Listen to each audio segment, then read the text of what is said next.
경계선이 무너진 집, 결혼이라는 환상. 결혼은 두 사람이 부모로부터 독립해 새로운 가정을 세우는 출발점이다. 그러나 그 경계선을 그리지 못한 채 부모의 품속에 머무는 배우자가 있다면 그 결혼은 더 이상 두 사람의 집이 아니다. 이효인의 결혼 생활이 바로 그랬다. 1장 믿음의 시작. 이효인이 조남은을 처음 만난 건 친구의 소개팅 자리였다. 4살 연상인 남은은 차분하고 예의 바른 사람이었다. 대기업에 다니며 안정적인 생활을 하고 있었고 무엇보다 효인의 이야기를 귀 기울여 들어주었다. 부모님께 효도하는 게 중요하다고 생각해요. 남은의 그 말에 효인은 오히려 호감을 느꼈다. 자신도 부모를 소중히 여기는 사람이었으니까. 효심이 깊은 남자라니 얼마나 든든한가. 교제 6개월 만에 남은은 청혼했고 효인은 기쁜 마음으로 받아들였다. 예비 시어머니 홍미선은 점잖고 단정한 사람이었다. 처음 인사를 나눴을 때도 따뜻하게 맞아주었다. 우리 아들 잘 부탁해요. 좋은 며느리 만나서 다행이에요. 결혼식은 화사했고 신혼집은 아늑했다. 모든 것이 완벽해 보였다. 하지만 그 완벽함은 얼마 지나지 않아 균열을 드러내기 시작했다. 2장 세 사람의 결혼. 신혼 첫 주말, 효인은 남편과 함께 마트에 갔다. 저녁장을 보려는 참이었다. 그런데 남은은 카트를 밀면서도 계속 휴대폰을 들여다보았다. 엄마한테 뭐 사올 거 있냐고 물어보는 거야? 우리 집 장 보는 건데, 왜? 그냥. 엄마가 혹시 필요한 거 있을까 봐. 효인은 이상하다고 느꼈지만 넘어갔다. 효자니까 그럴 수 있지. 그러나 그 효심은 점점 일상의 모든 영역을 침범하기 시작했다. 저녁 식사 메뉴를 정할 때도, 가구를 살 때도, 심지어 휴가지를 정할 때도 남은은 어머니에게 물었다. 엄마가 여기 가봤는데 별로래. 다른 데 갈까? 우리 둘이 상의해서 결정하자. 왜 자꾸 어머니께 물어봐? 효인이 조심스럽게 말했지만 남은은 웃으며 답했다. 엄마가 이런 건 더 잘 알아. 괜히 실수하지 말자. 처음엔 그냥 의견을 참고하는 거겠지 싶었다. 하지만 참고가 아니었다. 그것은 허락이었다. 남은은 어머니의 승인 없이는 어떤 결정도 내리지 못했다. 아니, 내리려 하지 않았다. 3장 통제의 시작. 결혼 3개월째, 시어머니 홍미선이 신혼집을 자주 찾기 시작했다. 반찬 좀 해왔어. 효인이 바쁠 텐데. 처음엔 고마웠다. 하지만 시어머니는 반찬을 놓고 가는 것으로 그치지 않았다. 냉장고를 열어보고 효인이 해둔 음식을 평가했다. 이건 간이 좀 세네. 남은이는 싱겁게 먹어야 해. 이건 언제 한 거야? 벌써 상한 것 같은데? 효인은 점점 자신의 집에서 손님 같은 기분이 들었다. 더 심각한 건 남은의 태도였다. 그는 어머니의 말을 무조건적으로 받아들이며 효인에게 그대로 전달했다. 엄마 말대로 해. 엄마가 더 경험이 많잖아. 효인은 반박하려다가도 결국 입을 다물었다. 싸우고 싶지 않았다. 하지만 그 침묵은 점점 효인을 잠식해갔다. 사장 아이, 그리고 더 깊어진 간섭. 결혼 2년차, 효인은 아이를 임신했다. 기쁜 소식이었지만 그 기쁨은 오래가지 못했다. 시어머니는 산부인과 선택부터 태교 방법, 먹는 음식까지 모든 것을 지시했다. 이 병원은 안 돼.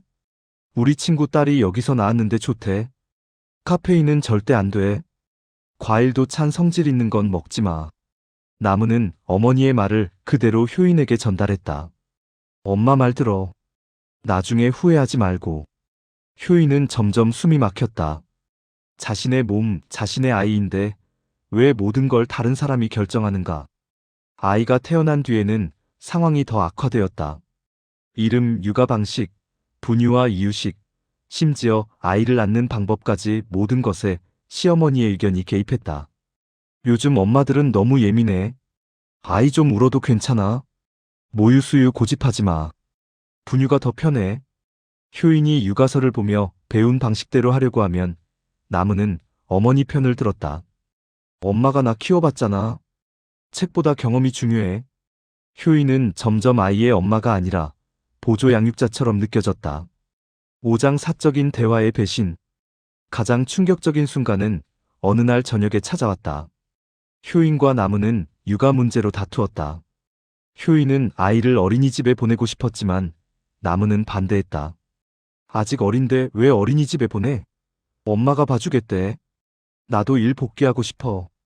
그리고 아이도 또래 친구들이 필요해. 엄마 말이 맞아. 어린이집은 병 옮고 선생님들도 믿을 수 없어.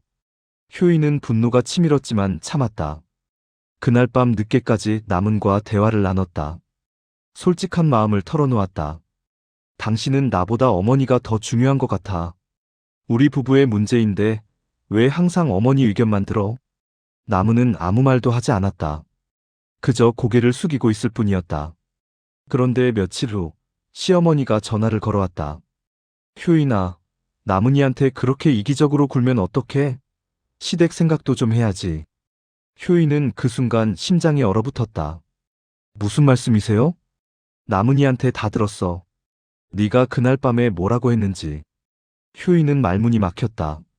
남편과 자신 사이의 사적인 대화가 그대로 시어머니에게 전달된 것이다. 그날 이후 효인은 남편과 어떤 진솔한 대화도 나눌 수 없었다. 무슨 말을 하든 그것은 곧 시어머니에게 전달될 것이기 때문이다.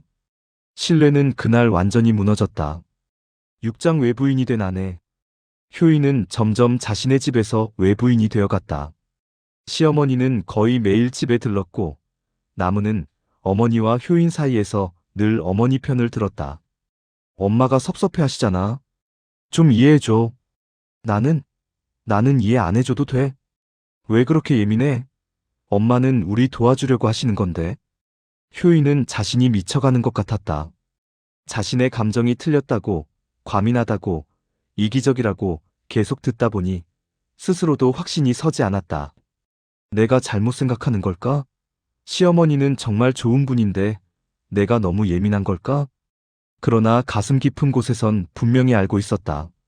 이건 정상이 아니라고. 칠장 무너지는 경계선. 어느 날 효인은 남은의 휴대폰에서 우연히 메시지를 보게 되었다. 시어머니가 보낸 것이었다. 오늘 효인이랑 또 싸웠어? 엄마한테 전화해. 엄마가 위로해줄게. 엄마 보고 싶어. 집에 가도 돼? 당연하지. 엄마 아들인데. 언제든지 와. 효인은 손이 떨렸다. 이건 단순한 모자 관계가 아니었다. 그 문자들의 어조는 마치 연인 사이처럼 느껴졌다. 효인은 더 깊이 파고들었다. 남은의 계좌 내역, 통화 기록, 일정을 살펴보았다. 그리고 충격적인 사실을 발견했다. 남은은 매주 시어머니와 단둘이 만나 식사를 했다. 효인도 아이도 없이. 시어머니에게 보내는 용돈은 효인에게 주는 생활비보다 많았다. 심지어 남은은 어머니와 함께 호텔 스파를 다녀온 적도 있었다. 이게 뭐야? 효인이 추궁하자 남은은 당황하며 말했다.